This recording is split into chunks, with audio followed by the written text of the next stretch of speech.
से संज्ञान में आपके है, कुछ चीज तो आप लोग भी देख रहे हैं, लेकिन आज के प्रेस कॉन्फ्रेंस का एक महत्वपूर्ण उद्देश्य ये है कि हम लोग सिर्फ इलेक्शन कमीशन में डेलीगेशन भेजकर या प्रेस वार्ता करके रुकने वाले नहीं हैं। बीजेपी ने 1000 वर्कर लगाए हैं, नेता लगाए हैं, अभिनेता बुलाए हैं, वो उनका अधिकार है।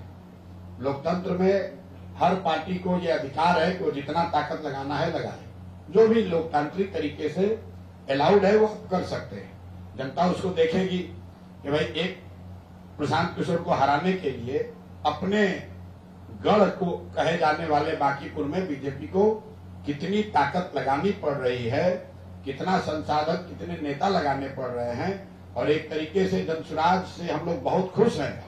हम लोग इसको अपनी जीत मानते हैं कि जो भाजपा के नेता, सांसद, विधायक, मंत्री कल तक अपने क्षेत्र में नहीं जा रहे थे, कम से कम चुनाव परिणाम आने से पहले ही ये लोग बांकीपुर के जनता के पास जा तो रहे हैं। तो एक तरीके से ये बड़ी लोकतांत्रिक जीत है, और ये जीत जनसुराज की नहीं है, बांकीपुर के उन मतदाताओं की है जिन्होंने तय कर लिया है कि वो किसी राजनीतिक दल के, किसी विचारधारा के बंधुआ मजदूर नहीं है। उनके पास अगर विकल्प है तो उसको देखेंगे, जांचेंगे, परखेंगे, और अगर सही लगेगा तो उसको मतदान भी करेंगे। यहाँ तक ठीक है, राजनीति में आप 500 लीडर बुलाइए, हम लोग को दिक्कत नहीं है, लड़ाई वो लड़ी जाएगी। दिक्कत ये हो रही है कि आप प्रशासन का इस्तेमाल सिर्फ दबाव बनाने के लिए नहीं कर रहे हैं। हम लोग ये भी जानते हैं कि जिसकी सत्ता रहती है, थोड़ा बहुत वो दूसरों को परेशान करता है। आप यहाँ देखिए, जनसुराज के जो लोग होटलों में रुके हुए हैं, अपने खर्चा से भी आए, अपना पैसा लगाकर कोई कार्यकर्ता पार्टी के लिए आया है, हर दिन होटलों में रेड हो रहा है। जरा हमको इलेक्शन कमीशन या प्रशासन ये बताए कि भाजपा के लीडर यहाँ पर क्या आकाश में रह रहे हैं? उन होटलों पर रेड क्यों नहीं हो रहा है? उनसे क्यों नहीं पूछा जा रहा है कि आपका बिल कौन दे रहा है? जो भाजपा के इतने लोग आए हैं, उनके रहने का, खाने का, उनके अमले का पैसा कौन दे रहा है? ये भी तो बताइए।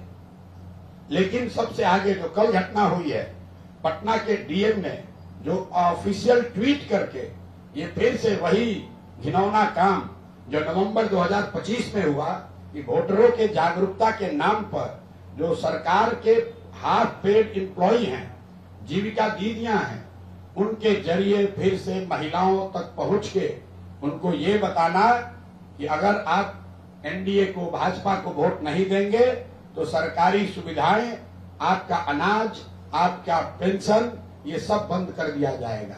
कल पूरे दिन हम लोग को ये सूचना आती रही है कि किस तरीके से जीविका दीदियां बैठके करके घर घर जाकर लोगों को बता रही हैं कि अगर आप भाजपा को वोट नहीं करेंगे तो आपका सरकार से मिलने वाली आपको सारी सुविधाएं बंद कर दी जाएंगी।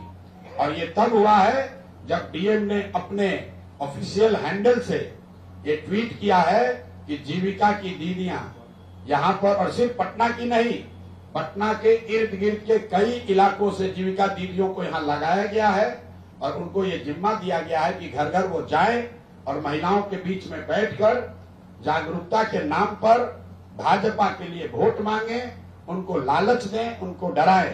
तो मैं इलेक्शन कमीशन से हम लोग के साथी 2 बार मिले हैं, आज हम लोग फिर ऑब्जर्वर से मिलेंगे। उन्होंने जहां हमारे साथियों ने जो बताया है कि कल उन्होंने कहा है कि वो बिल्कुल आश्चर्यचकित हैं, क्योंकि चुनाव में सरकारी कर्मचारी भाग ले सकते हैं, चुनाव में जनता भाग ले सकती है। अर्ध सरकारी जीविका की जो दीदियां हैं, ये सरकारी कर्मचारी नहीं है, और इनका चुनाव में इस तरह से भाग लेना, उनको ऑफिशियली हिस्सा बनाना, ये सरासर बेईमानी है बिहार के लोगों के साथ, लोकतंत्र के साथ और बांकीपुर के साथ। तो आज हम लोग इलेक्शन कमीशन के पास जाएंगे, उनको ये अंतिम 24 घंटे का मौका दे रहे हैं। अगर कल तक जीविका की दीदियों को पूरे इलेक्शन के प्रक्रिया से अलग नहीं किया गया तो कल हम लोग खुद पार्टी के सब लोग इंक्लूडिंग माई सेल्फ, हम लोग कल इलेक्शन कमीशन के सामने धरने पर बैठेंगे। ये हम लोग बर्दाश्त नहीं करने वाले हैं कि फिर वही कीजिए जो आपने नवंबर 2025 में किया। इलेक्शन कमीशन ये समझता है, यहाँ के पदाधिकारी ये समझते हैं कि डेलीगेशन आएगा, नोटिस देंगे, हम उसको इग्नोर कर देंगे, चुनाव जीत जाएंगे और फिर उसके बाद कहेंगे देखिए जनता हमारे पक्ष में है। भाई यहाँ पर भाजपा बिल्कुल हार रही है। अगर नहीं हार रहे हैं तो कल तक ये कह रहे थे कि कुत्ता बिल्ली को भी खड़ा करेंगे तो बांकीपुर जीत जाएंगे। आज इतनी घबराहट है कि पूरी की पूरी भाजपा लगी हुई है। लोग घर घर जा रहे हैं, किसी को समझाया जा रहा है, किसी को डराया जा रहा है, किसी को खरीदा जा रहा है, पैसा खुलेआम बांटा जा रहा है। ये सब हो रहा है। हम लोग इस पर ऑब्जेक्शन कर रहे हैं, लेकिन हम ये मानकर चलते हैं कि भाजपा ये सब करेगी।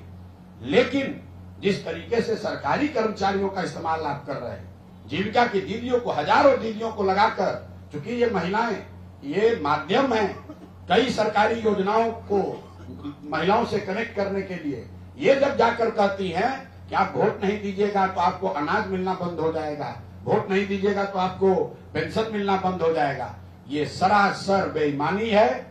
मैं जानता हूं कि अभी आप भाजपा वाले बोलेंगे कि ये लोग हार रहे हैं इसलिए बोल रहे हैं। भैया ऐसा है, ये हारने का नहीं, हार आप रहे हो इसलिए हर दिन एक नया हथकंडा अपना रहे हो। जैसा रामबली जी ने बोला, पहले आपने 6000 कार्यकर्ताओं को लगाया, फिर आपने 200 एनडीए के विधायकों को लगाया, फिर सारे केंद्रीय मंत्रियों को लगाया, सबसे बात नहीं बनी तो अब अभिनेताओं को उतारा है। किसी से बात नहीं बन रही है तो अब कल आपने जीविका दीदियों को उतारा है।